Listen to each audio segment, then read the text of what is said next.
जलन। ममता बहुत ही सीधी और प्यारी लड़की थी, वहीं सुनील एक सरल और आगे बढ़ने की सोच रखने वाला लड़का। सुनील, बेटा सुनील कहाँ है?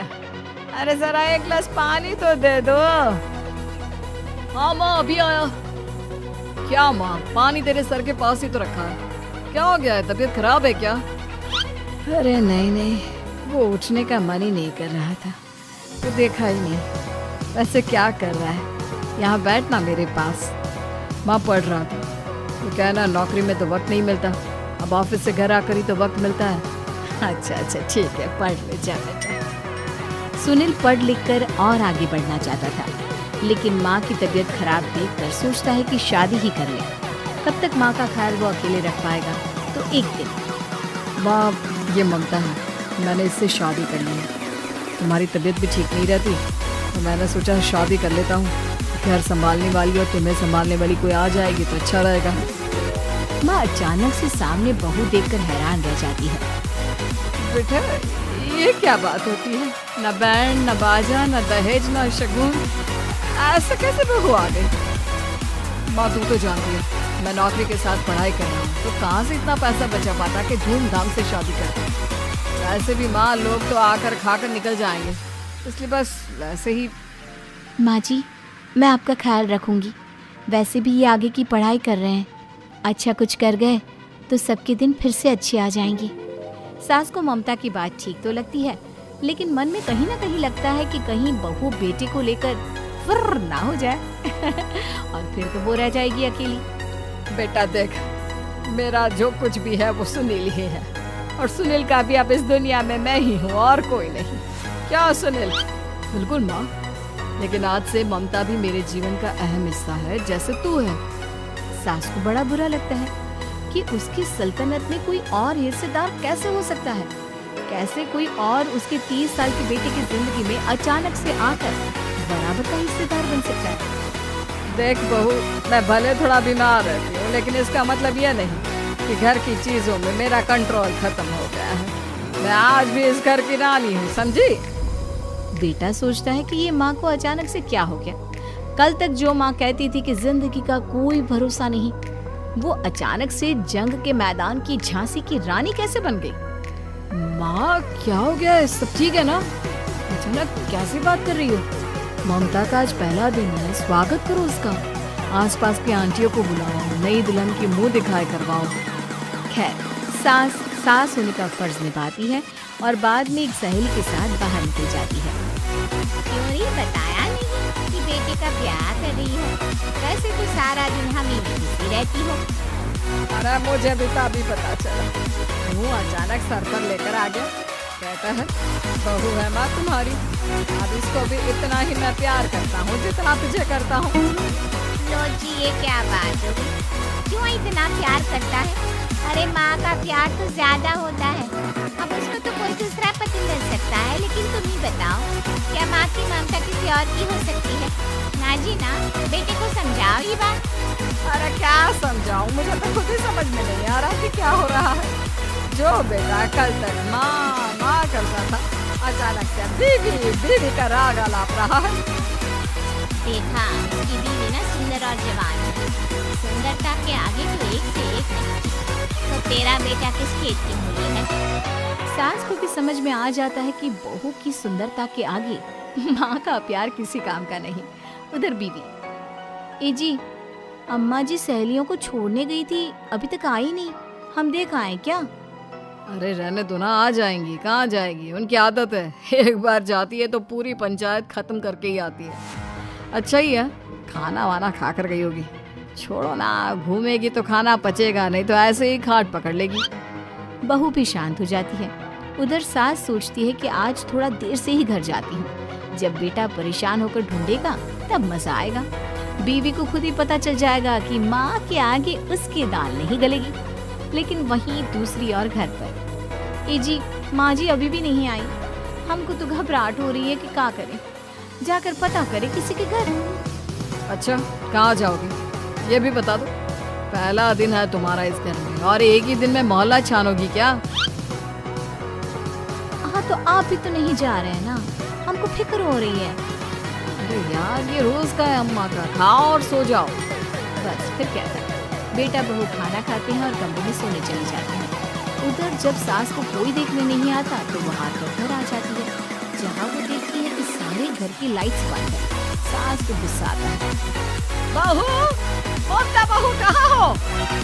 लेकिन सारे दिन की थकी बहू को ऐसी नींद आती है जैसे किसी ने भांग की गोली खिला दी हो। वो तो नहीं उठती, उठकर आ जाता है बेटा। क्या बात है अम्मा, काहे चिल्ला रही है? अरे सो जाओ ना, सुबह की थकी है बहू, वो सो रही है। जोर से बोलोगी तो नींद खुल जाएगी उसकी। माँ को गुस्सा आ जाता है। फिलहाल तो सो जाती है, लेकिन मन ही मन ढेर सारा जहर बहू के लिए भरा होता है। सुबह बहू चाय बना रही होती है कि सास धीरे से गैस तेज कर देती है, जिससे चाय का बर्तन जल जाता है। और जैसे ही बहू चाय का बर्तन उठाती है उसका हाथ जल जाता है। मेरा हाथ जल गया। वो जोर जोर से चिल्लाकर इधर उधर भागती है कि सास थोड़ी देर में उसके हाथ में पानी डाल देती है। हाय रे बहू, क्या कर रही हो? पहली बार रसोई छुई हो क्या? सासू माँ गलती से गैस तेज रह गई थी और बर्तन जल गया, जिससे मेरा हाथ जल गया। अरे कितना गंदा दाग, छी छी छी छी, मुझे तो उल्टी आ रही है। तेरा गला हुआ मांस देखकर। तू ना मुझे अभी साथ से खाना मत लगाना। बहू भी खुद का हाथ देखती है तो उसे भी रोना आ जाता है। कुछ दिन के बाद सास की सहेली आती है, बहू चाय बना कर लाती है। उसके जाने के बाद सहेली कहती है, बहू की सुंदरता ऐसी है कि कोई भी दीवाना हो जाए। वैसे तेरे बेटे का क्या हाल है? अरे वैसा ही है, बहू के पीछे लट्टू। क्या करूं, कुछ समझ में नहीं आ रहा।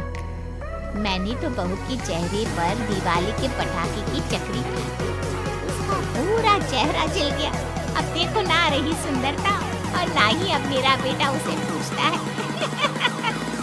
अरे अब तो वो उसे छोड़कर दूसरी भी देखने को बोल गया है मुझे। बहू सारी बात सुन रही है। आंटी एक बात बताइए, क्या भरोसा है कि दूसरी सही आए और आपके अनुसार रहे? देखिए आंटी, मेरी सासू माँ को गलत बात सिखाने की जरूरत नहीं है। हमारा परिवार साथ में खुशी से रह रहा है। देख बहू, मेरी सहेली की बेइज्जती ना कर, वही अच्छा रहेगा तेरे लिए, समझी? बहू नहीं मानती है। वो बार बार उनकी सहेली को घर से निकल जाने को कहती है। तभी सास की सहेली पास के चूल्हे से लकड़ी लाकर बहू के चेहरे पर लगा देती है। बहू जोर जोर से रोने लगती है। अरे ये क्या कर दिया? मैंने कहा किया, ये तो तूने किया। तू ही नहीं चाहती थी कि बहू बेटे के साथ रहे, भला मैं क्यों करूँगी? मैं तो चली, निपटो अब। बहू रो रही होती है, दर्द से चिल्ला रही होती है, लेकिन सास उसे डॉक्टर के पास नहीं ले जाती। तभी पति आता है। क्या हो गया ममता? ये दाग कैसे लगा? कैसे जली? ममता कुछ नहीं कहती, बस दर्द से करा रही होती है। पति माँ की तरफ देखता है। हो ना हो माँ, ये पक्का आपका काम है। आप ही ममता से जला करती थी ना। देखना माँ, अब पुलिस आएगी, केस बनेगा, लेकिन पहले मैं ममता को अस्पताल लेकर जा रहा हूँ। सभी अस्पताल जाते हैं, जहाँ डॉक्टर ममता की सास से कहते हैं, आपने तो नहीं जलाया ना बहू को? अब ममता की सास के तो पसीने छूट रहे होते हैं। वो घबरा कर कहती है, ना ना डॉक्टर साहब, कैसी बात करते हैं? हम क्या जलाएंगे अपनी बहू को? डॉक्टर ममता के पति से पूछते हैं। देखिए, क्योंकि ये ससुराल में जली है तो मामला पुलिस का बनता है, तो आप पहले पुलिस को बुलाइए, तभी इलाज पूरा होगा। सास डर जाती है कि अब तो बच्ची जिंदगी जेल में ही रहना होगा। रहने दीजिए ना, पुलिस को क्यों बुलाना? सारी हंसी खत्म हो जाएगी जब पुलिस के डंडे पड़ेंगे। बहू को जलाना भले ही बहुत आसान हो, लेकिन उसके बाद सारी जिंदगी जेल की हवा खाना। सास डर जाती है। पुलिस आती है, पास लेती दर्द से करा रही ममता स्टेटमेंट देती है। हाँ तो क्या हुआ था? कैसे जली आप? ममता पास खड़ी सास को देखती है। बेटी बताओ, कैसे जल गई तुम? ओए, काका किरण वाली शाहरुख, चुप, बिल्कुल चुप। सास चुप। सभी इंतजार करते हैं कि ममता क्या बोलेगी। जी मैं खाना बना रही थी, लकड़ी उड़कर मेरे ऊपर गिर गई और मैं जल गई। सास बहू की बात सुनकर रोने लगती है। देखा माँ, कितनी समझदार है ममता। ये चाहती तो, हाँ बेटा, ये चाहती तो मैं आज जेल में होती। मुझे माफ कर दे, मैं आगे से अभी कभी ऐसा नहीं करूँगी। बहू के साथ मिलकर रहूँगी, मुझे माफ कर दे।